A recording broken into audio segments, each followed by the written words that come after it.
Hello, friends, and welcome to season two, Inclusion Starts Now podcast. Did I know it was going to be a season two? No. Are we here? Yes, we are. But right now, we are going to talk to Chloe. Thank you so much for being here, Chloe. Um, Tell us a little bit about yourself. Yeah, thank you so much for having me. I'm Chloe Bradley. I'm a massage therapist, originally from California, but currently in Vancouver, Washington. And I've been on quite a journey, quite a mental health journey, starting around puberty, but I have finally hit the point in my life where I feel like I have figured out what is going on and like I've know what I need and I'm able to get it and I'm really thriving. So I'm really passionate about kind of sharing that journey with other people to help other neurodivergent people find their way to that place. Well, I am so excited to talk to you because I do feel like it is very common that women don't get diagnosed. That the autistic traits or like behaviors in women just they don't get talked about enough. And I think a lot of women mask their behaviors. So I get yeah. So you were saying that you really felt like puberty. That was like the time that it started getting more challenging. What happened? Yeah. So I was a pretty happy kid. I didn't feel like I struggled a lot as a kid. And then around, junior high and high school, things just started getting a lot harder for me. And I kind of assumed that it was hard for everybody, and that I, for whatever reason, just wasn't able to keep up like everyone else could. Um, I think kind of the first thing that I could really notice was in junior high, I stopped running. I stopped enjoying running. I started skipping track practice and just wanting to sit alone in the classroom during that time instead. Um, and then high school, I was really active. I did dance classes. I participated in extracurricular curriculars. I was, tried to be a really, really good student, but I was just couldn't keep up. I was just tired. I didn't have the energy to do things. And so, of course, that ended up being diagnosed as depression and treated as depression. Um, so it was my senior year of high school that I finally was like, okay, something's not right here. Like I love everything about my life. I have all of these great things going on and I'm still not happy. I'm not fully engaged. I was struggling in my favorite classes, the classes I should really be thriving in. So I finally asked to go see a therapist and was prescribed Prozac, and that helped immediately. I started thriving again in school and had energy and felt great. Went away to college, and within a year, I was crashed down into depression again. And so they just upped my dosage of Prozac. They were like, this worked before, so we'll do it again. And so I would get better and thrive again and then crash again. And I just did that over and over again throughout college. Until finally I was like, I feel like I'm noticing a lot of other things. My grandma is bipolar. I think maybe I might be bipolar.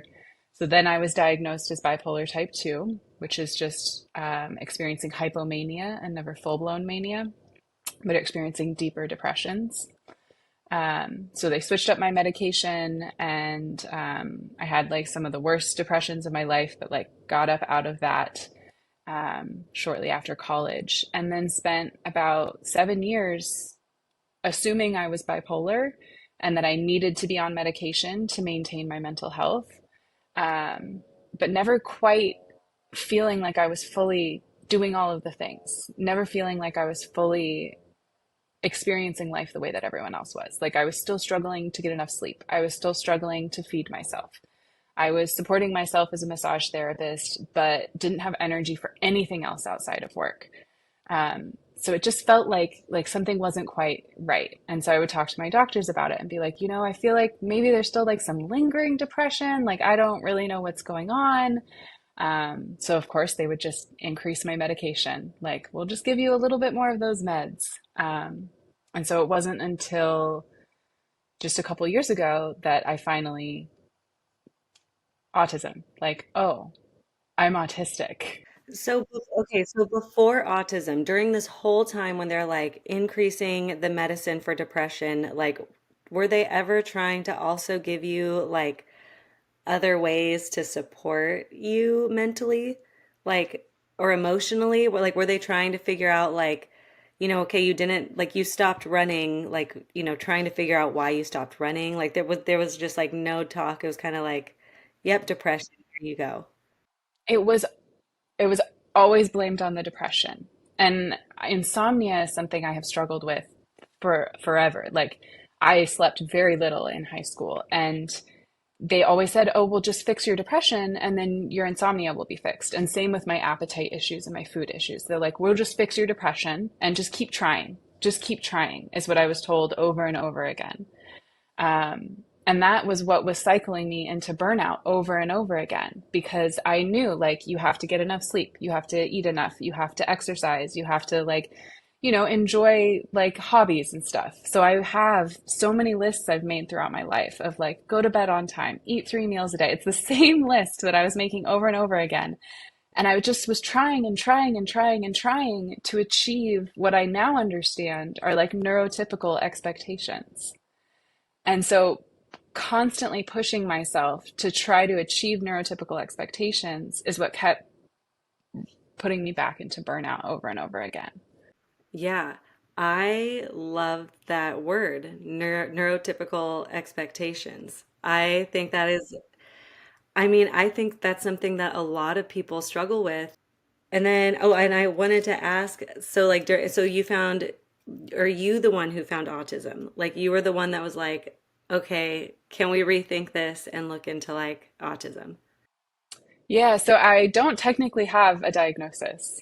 Um, I did figure it out myself. Well, it was actually a friend. I was hanging out with a friend who had discovered that she was autistic. And so she was telling me all about it. And I feel like she was kind of giving me the nudge, nudge, like she suspected it about me as well. But she didn't come out and say it. And we just like, we went to sit on some chairs and one of them was very, very creaky. And she checked in with me like, is like the sound going to bother you? Or are you going to be okay with that? And it was this moment where I was like, wait a second, like she was just talking about how she's autistic and sounds bother her. And she remembered that about me, that like I am also sensitive to sounds. And it was this moment of like being seen in a way that I didn't know I needed to be seen. And it was just this moment of like, wait, me? Like I could be autistic and I didn't know very much about autism at the time. It had literally never occurred to me. And when was this? Like, how long ago was this? This was winter of 2018. So going into 2019 was when I spent pretty much all of 2019 with this just in the back of my head, like, am I maybe autistic?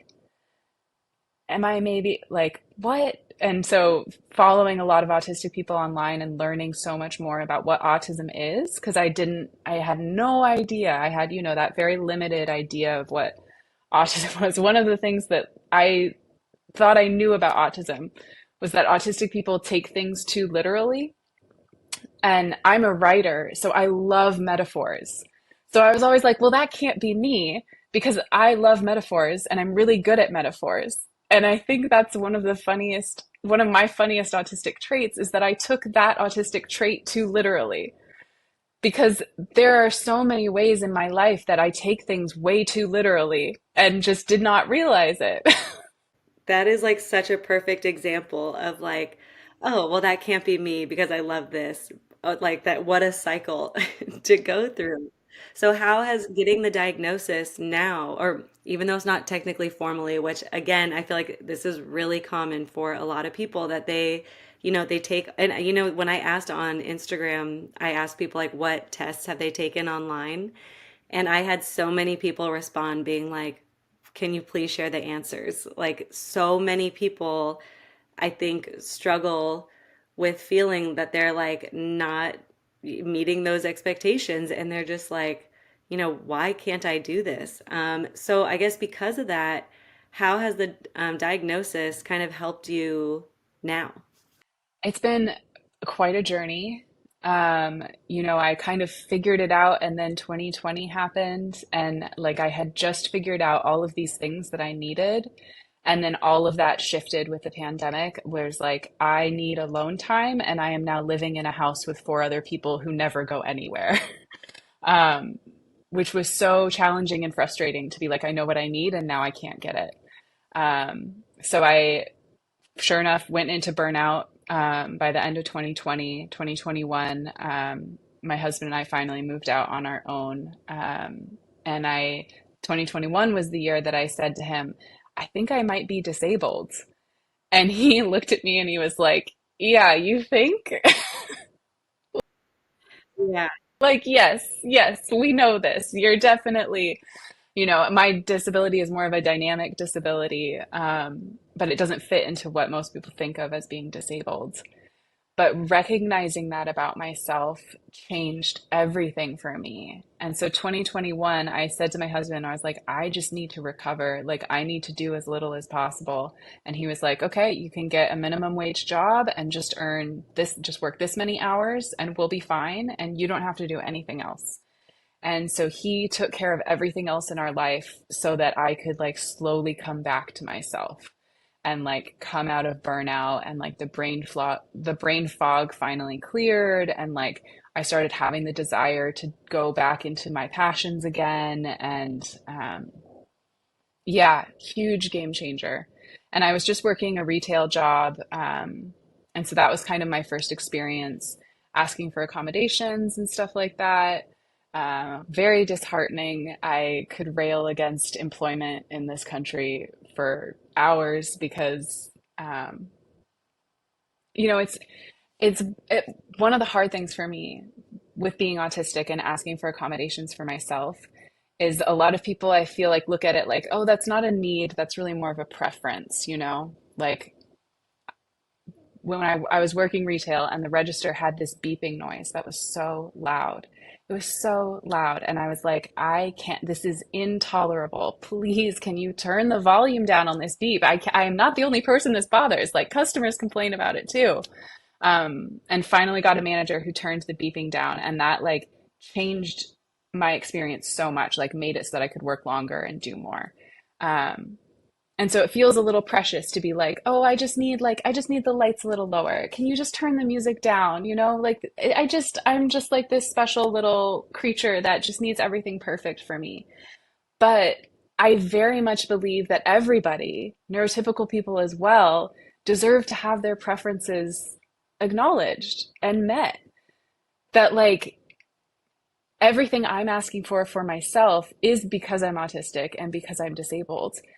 But I also believe that everybody who is not disabled deserves those things too. Yes. And I think so a lot of like the ADA laws that have like come out over time, like getting slopes on driveways or on curbs like before crosswalks, that happened because of people who like used wheelchairs or walkers. And then after they did it, it was like moms who or parents who have strollers and like people who are moving packages. Like so many other people benefited from it, but because like they weren't the like they people with strollers like could get around it, but it just like made life so much easier. And there's a lot of things out there that I'm like, you know, a lot of these accommodations can benefit so many more people. And what I also think is funny is that like disability is something that like most people will have a disability at some point in their life. I mean, most like I want to say everyone, but I'm sure there's always that one person who's going to be like, it's not me. Like accommodations and like supporting each other, like isn't that the point of like a community and like building those relationships, and like that's the point. Like it's funny that I feel so just funny sometimes that I'm like arguing with people on the internet when I'm like, aren't we like all just trying to like get along and like live this live this life together? And I have another question. So when you like brought it up to your husband and you were like, I'm disabled, and he was like, well, yeah, duh.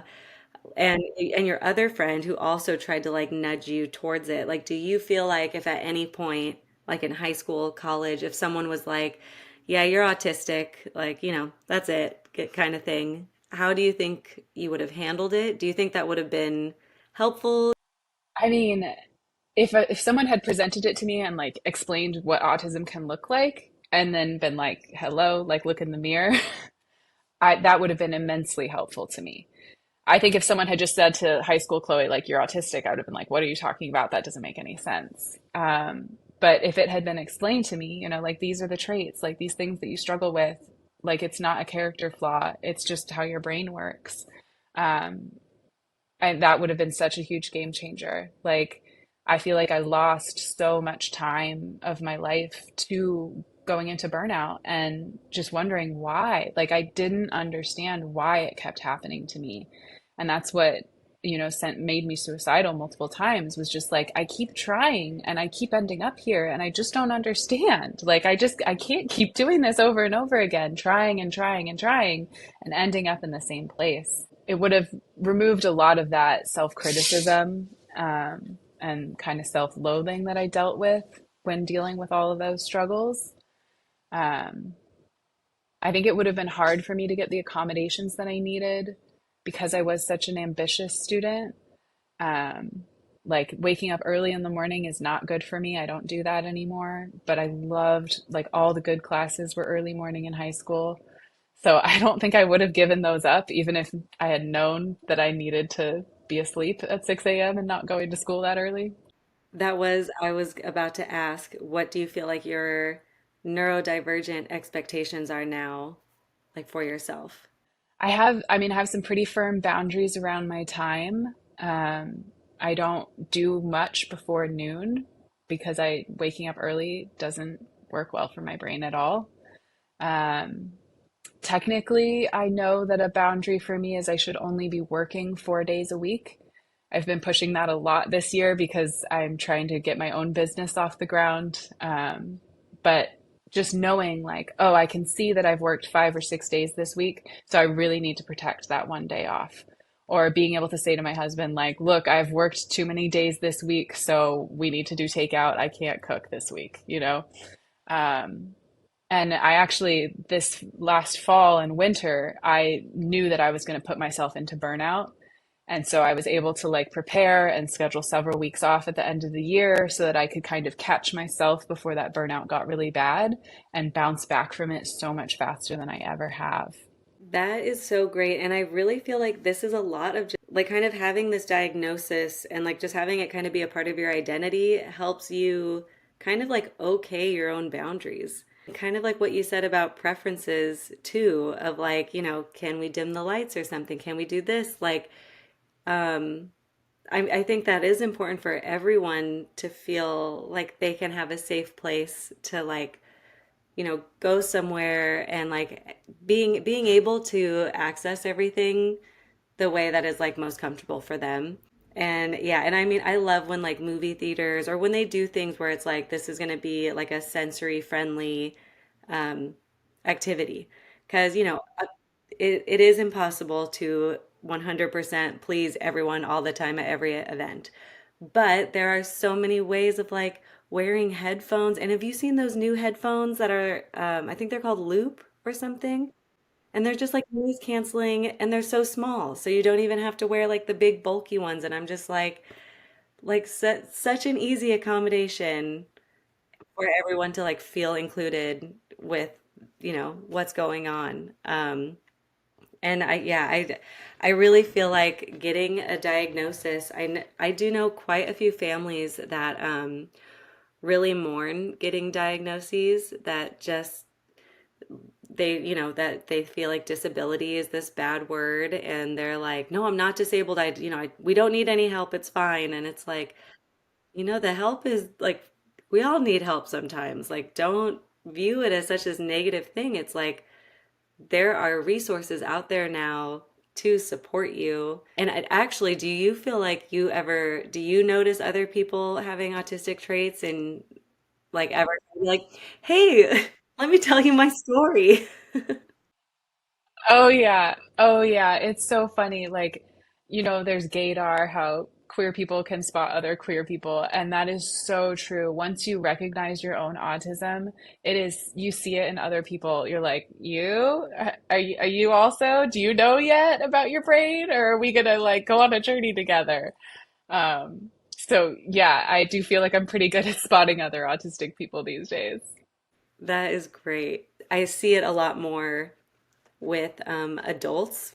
The feeling of masking, actually, I feel like masking is something I can now spot way easier than I ever used to. Because, like, working with kids, I mean, I was in a special ed classroom. So it was like the kids in there all knew that you know, they were apart from all their peers. Like, they knew that they were in a separate classroom. But, like, adults, especially adults who have, like, probably struggled throughout their life feeling comfortable in situations, being able to like connect with people and like form relationships or whatever, like were the barriers. And then like just masking in general. I feel like I went off on some tangent and I lost where I was going with that. But Just that you can spot masking in adults now. yes. So do you feel like you were masking and do you feel like you still or and if yes, do you feel like you still mask today? That's a great question. I've always, as a kid, I identified as weird. Like I knew I was different. Um, and so being different from other people wasn't something that I tried to hide a ton. But I think I also tried to fit in and definitely did the masking of like when I'm uncomfortable, having to cover that up and having to tolerate a social situation that is very uncomfortable for me. Um, so I'm sure that I mask. I don't think it's a conscious thing that I do. Um, and I know a lot of autistic people go on like an unmasking journey where they feel like they've been masking their autism like 24/7 and they have to really let that go. And so I don't feel like I had to do that as much because with the people who are close to me, I'm unmasked all the time. I think I think I've actually noticed that like when I was dating my husband, who is allegedly also autistic. He says I have to say allegedly because he likes to deny it all the time.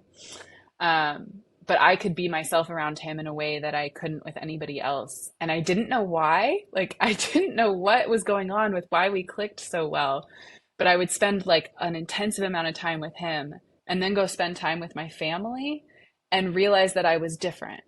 Like, that the way I behaved around him and just totally my normal self, I would have to kind of, I guess, mask again around my family in ways that I hadn't even realized that I was masking around my family. Yeah. Would he ever call you out on it?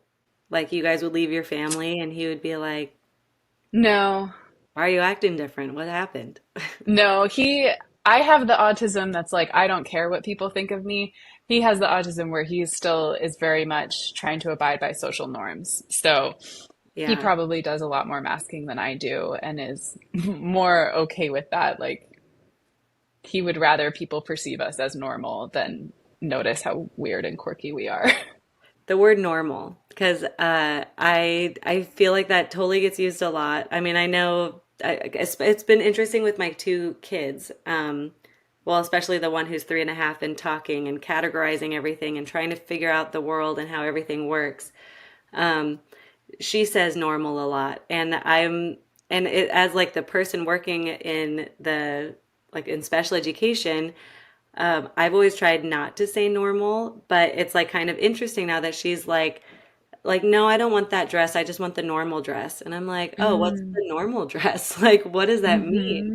Hmm. Um, but I do think, that like I think now I've been viewing normal as like the social norm that people like expect of neurotypical expectations. Like that is what is normal to people.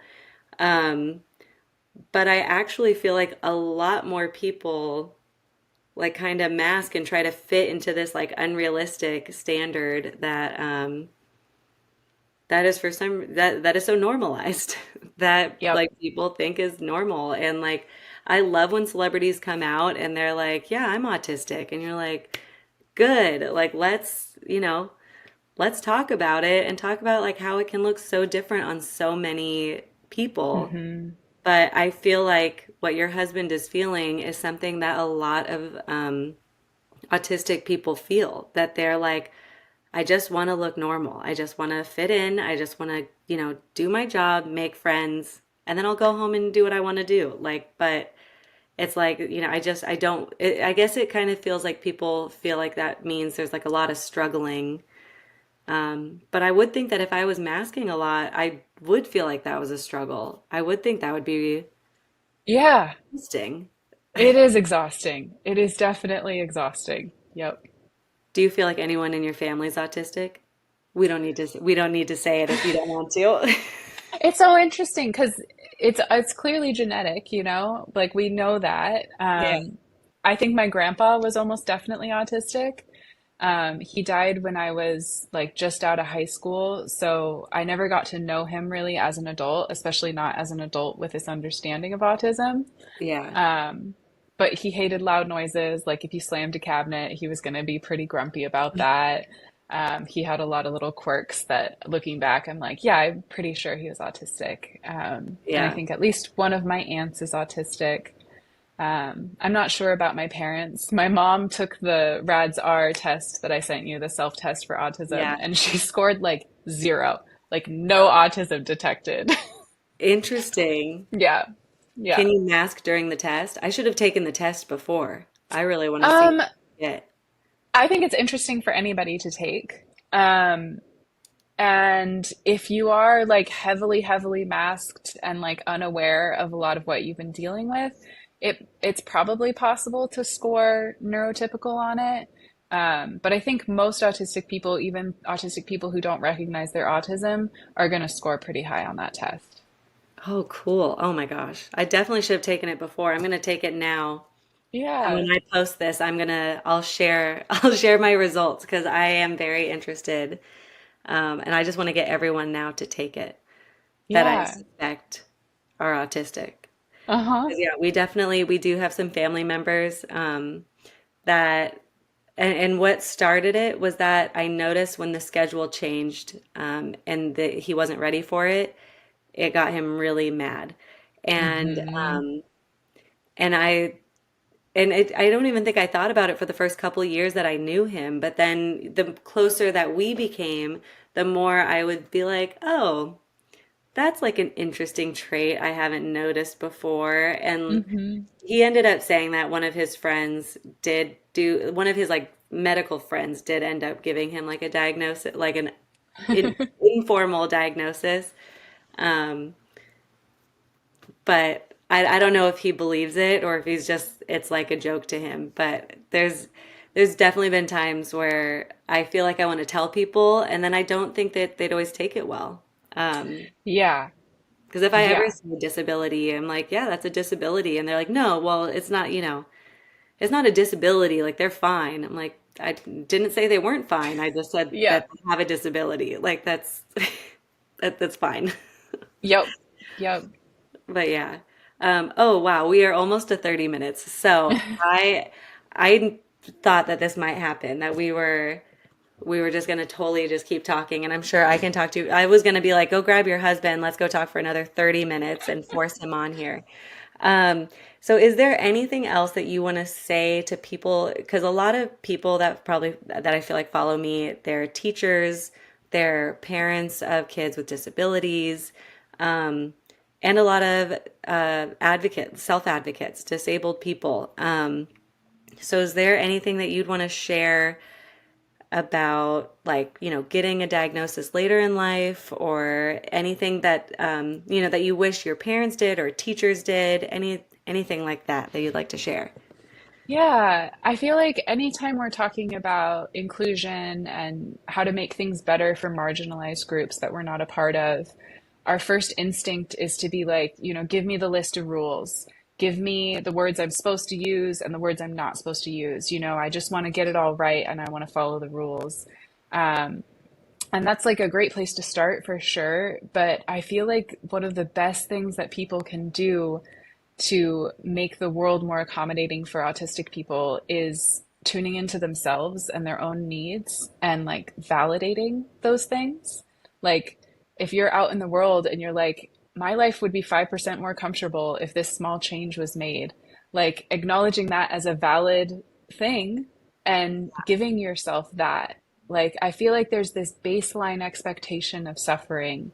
And when we ask for accommodations, people are like, oh, yeah, well, of course the lights are bright in here. Like, of course nobody likes that, but it's just how it has to be. Just put up with it. It's not that bad. And it's like, well, no, why can't we make things a little bit more comfortable for people? And that includes ourselves. So I think for individual people who want to make the world better for other people who are not like them, figuring out how to listen to your own needs and validate those is one of the best things that you can do.